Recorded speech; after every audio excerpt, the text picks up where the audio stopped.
Ciao à tutti! Bon, cet après-midi, j'étais en train de faire du rangement dans l'étable. J'ai entendu les vaches qui descendaient de la montagne. Je pensais qu'elles étaient accompagnées de Walter, mais le propriétaire n'est toujours pas là. Walter avait clôturé une partie de la parcelle, mais il y a environ 100 mètres de libre.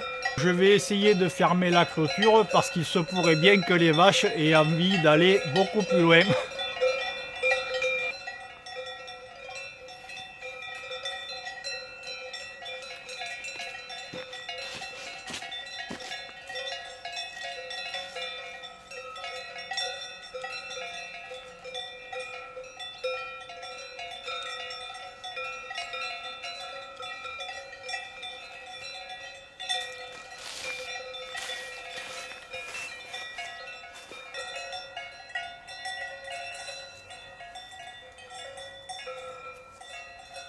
Bon, la clôture est fermée. Elle n'est évidemment pas électrifiée, donc je vais rapidement contacter l'éleveur.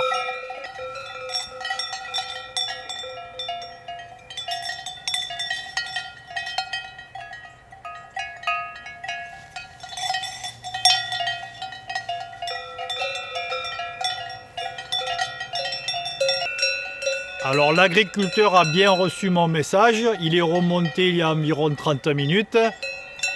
Il m'a expliqué qu'il a un petit troupeau de 11 vaches et cet après-midi il y en a 7 qui sont descendues d'elles-mêmes. Il avait prévu de les redescendre de la montagne dans 2 ou 3 jours, mais les vaches ont fait preuve d'impatience et elles en ont fait qu'à leur tête. Donc il est reparti dans la montagne avec sa petite Fiat Panda 4x4 pour aller chercher les 4 autres. Donc là maintenant, j'attends qu'ils reviennent avec ces 4 vaches, je leur barrerai la route et je leur ouvrirai la clôture.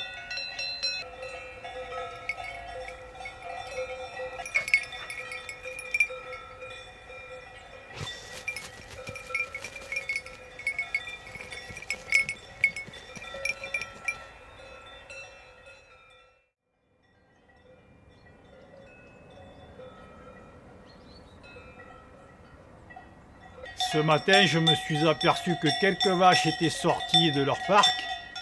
J'étais bien affairé dans ma cuisine. J'ai entendu des cloches tout près de la maison. Bon, du coup, les 3 évadés se font plaisir. On dit toujours que l'herbe est plus verte ailleurs. Je vais essayer de les faire redescendre.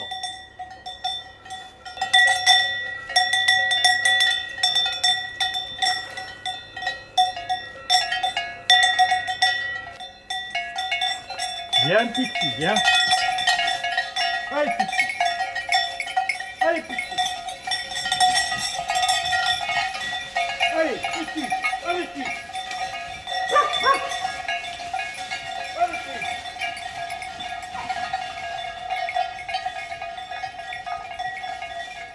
Bien, Pixie. Bien. Avec Pixie, nous avons rétabli la situation. On a réussi à faire rentrer les 3 vaches. Elles sont parvenues toutes les 3 à passer sous le fil de la clôture. Hier soir, Walter avait installé l'électrificateur, mais je pense qu'il ne fonctionne pas. La batterie doit être déchargée, il doit y avoir un petit problème. Donc j'espère que les vaches ne vont pas encore s'échapper.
Depuis que Walter a réparé sa clôture électrique, les vaches respectent bien le fil. Elles ont pratiquement consommé toute l'herbe de la parcelle. Je pense que d'ici la fin de la semaine, il va les changer de place.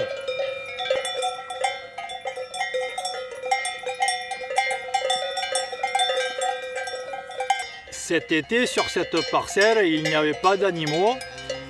Les plantes se sont beaucoup développées. Il y a notamment une herbe qui est montée très haute. Elle a une tige assez épaisse. Ça ressemble un peu à de la paille. Et je constate que les vaches ne veulent pas manger ce type de plante. L'agriculteur m'a dit que des ânes seraient plus susceptibles d'éliminer ce genre de plante. Dans mon dos, je crois qu'il y a des curieuses qui arrivent.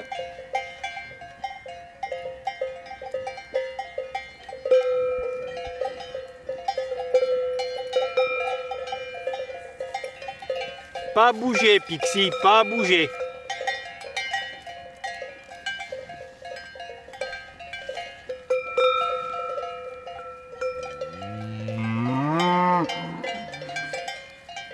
Alors personnellement, je vais dans un premier temps accueillir 2 chèvres.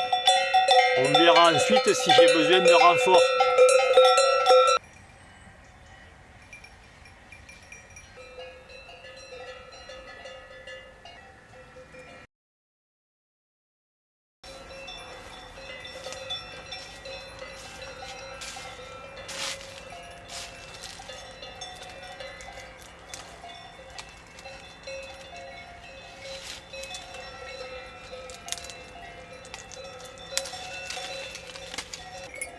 Depuis quelques jours, les températures commencent à baisser. La saison hivernale s'approche à grands pas.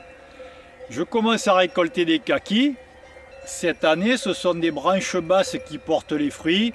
L'année dernière, j'avais taillé ce plaque minier. Je lui avais fait une taille un peu sévère. Il est quand même bien reparti. Et je suis très satisfait parce que cette année, j'ai beaucoup de fruits.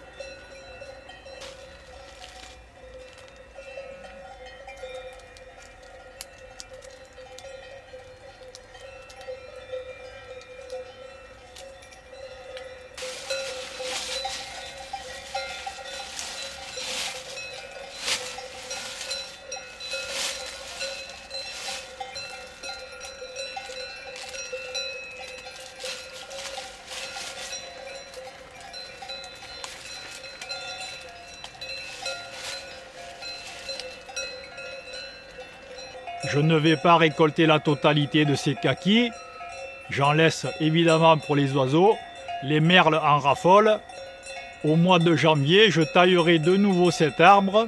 J'éliminerai les branches qui sont beaucoup trop hautes. Mon objectif étant de faire produire l'arbre dans sa partie inférieure pour faciliter la récolte.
L'année dernière, quand j'ai acheté la ferme, un de mes premiers travaux, ça a été de démonter l'habillage de cet auvent, qui n'était vraiment pas joli. Il était recouvert par une bâche épaisse et derrière il y avait des planches de châtaignier. Alors je les avais débitées et entreposées sous un petit auvent. Ce bois de châtaignier est extrêmement sec, alors ce matin j'ai préparé du petit bois pour mon poêle.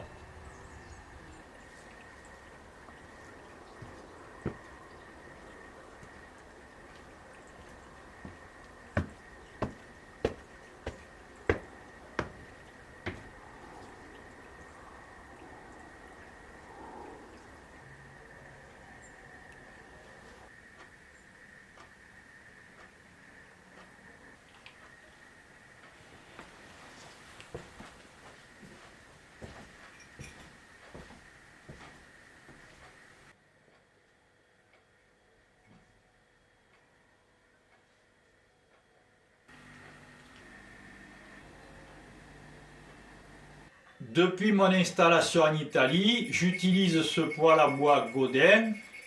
Il s'agit du modèle Baby Godin. Il a une puissance de chauffe de 5 kW. Ce poêle a une histoire. Je l'ai trouvé en France sur un trottoir. Il était en partance pour une déchetterie. La vitre était cassée. Il manquait la grille qui porte les bûches et la poignée de la porte n'était pas présente. Donc à la base, ce petit poêle ne m'a absolument rien coûté. J'ai la possibilité de brûler des bûches de 40 cm, c'est vraiment un bon poêle. Pour le rénover, j'ai changé la vitre, j'ai refait le joint de la porte. Au niveau des jonctions intérieures, j'ai utilisé du mastic réfractaire. Dernièrement, je lui ai passé de la crème spéciale pour la fonte, pour lui rendre un aspect un peu plus joli. Au total, la restauration de ce petit poêle m'aura coûté moins de 150 €, en sachant que j'ai commandé une seconde vitre en cas d'accident. J'avais fabriqué deux supports qui portent la grille. Je l'ai fabriqué dans une tôle de 3 mm. J'ai réalisé des entailles à la disqueuse de façon à ce que l'air qui arrive dans cette zone puisse favoriser une bonne combustion.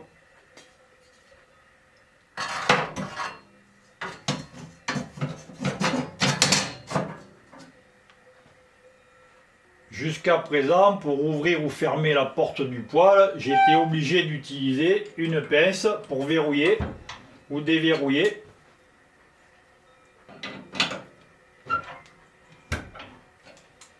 Donc aujourd'hui, je vais fabriquer une poignée pour cette porte. Pour fabriquer la poignée de la porte de mon poêle, j'utilise un fer plat et un fer rond que j'ai trouvé dans l'étable dans laquelle j'ai réalisé les travaux dernièrement.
Avant de souder ces deux pièces, je vais créer un épaulement sous le ferron. Ça facilitera la soudure entre les deux pièces.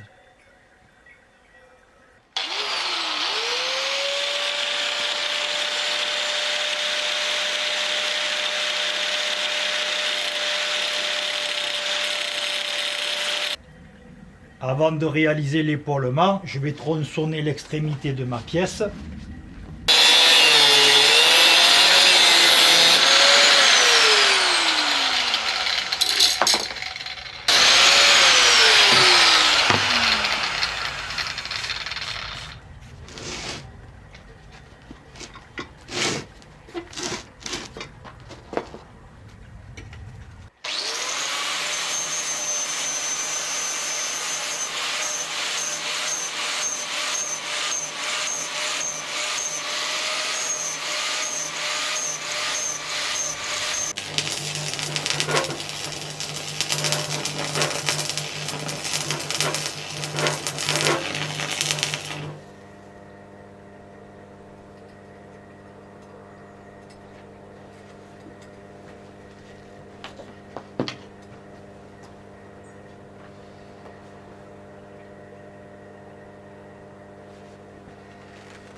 Je viens de terminer la fabrication de la poignée du poêle. Le travail du métal n'est pas du tout une de mes spécialités, je ne suis pas très bien équipé. Bon, j'ai réussi tout de même à faire quelques soudures. Allons voir ce que ça donne.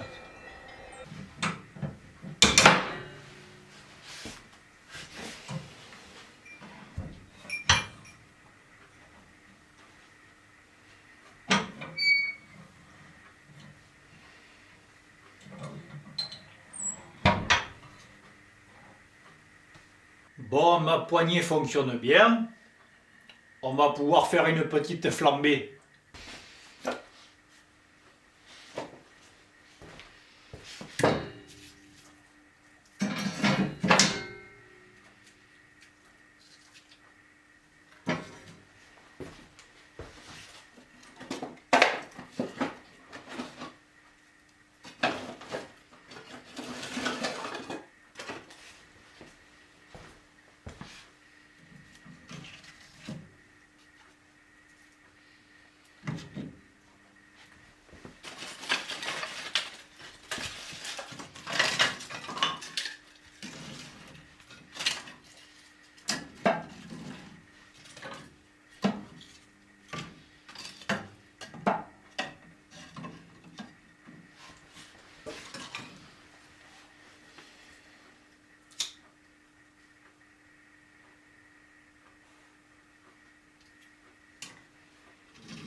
La nuit commence à tomber.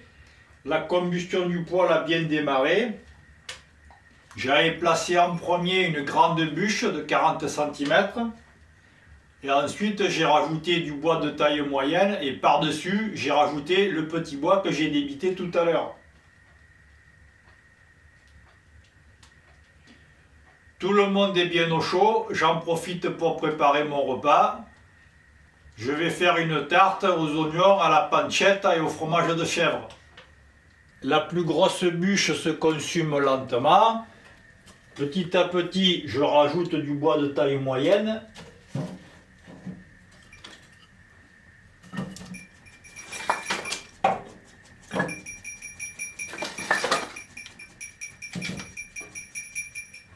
Pour régler la combustion de ce poêle, j'ai la possibilité de régler cette petite trappe.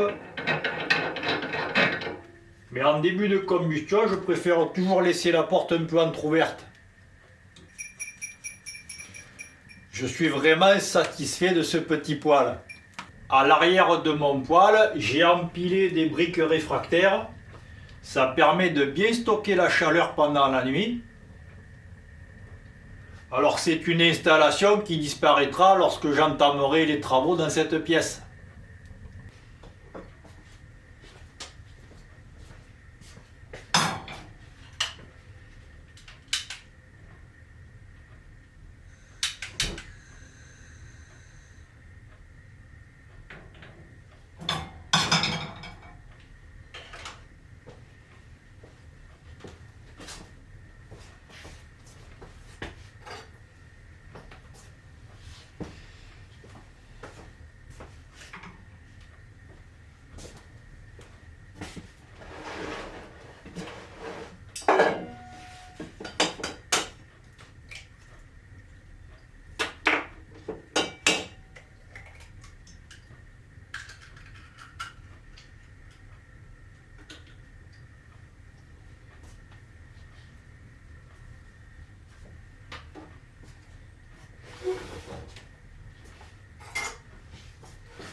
Ce sont des œufs du commerce parce que mes poules ont arrêté de pondre depuis 15 jours.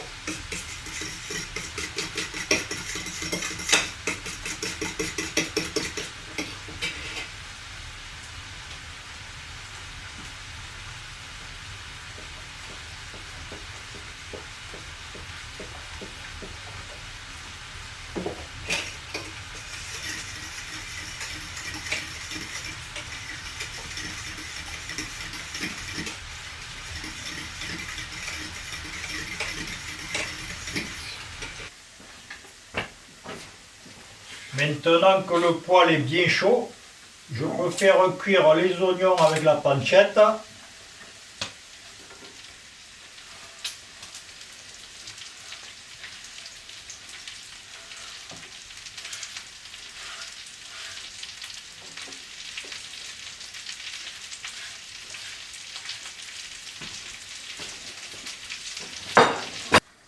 Je pensais avoir acheté une pâte feuilletée ronde. Elle est rectangulaire, donc on s'adapte.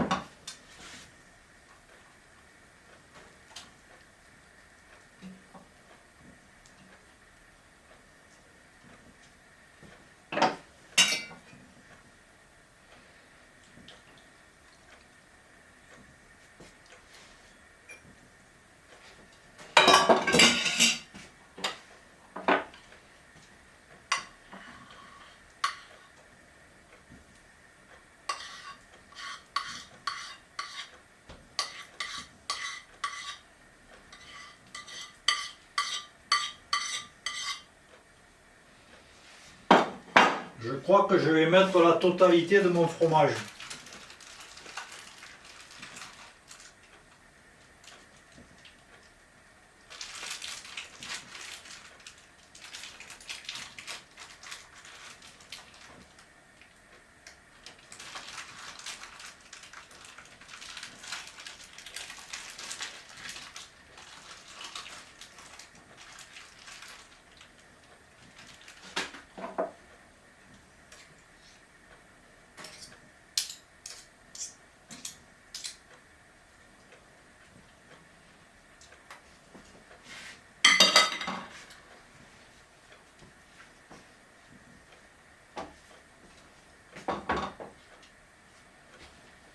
J'attends patiemment que ma tarte cuise dans le four.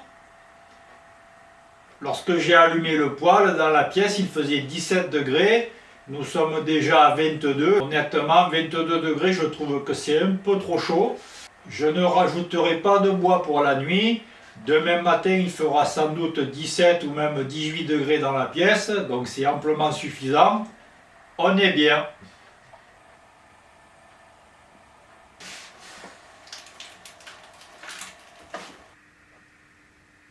La nuit est tombée, il est temps de goûter cette tarte.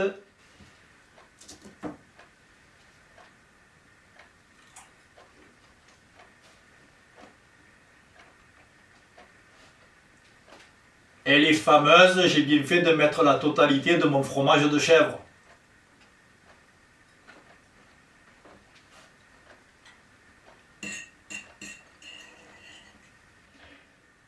J'espère que cette vidéo vous aura plu. N'oubliez pas de liker et partager ma vidéo pour faire grandir ma chaîne. N'hésitez pas à faire des commentaires. Je vous dis à bientôt pour un prochain épisode.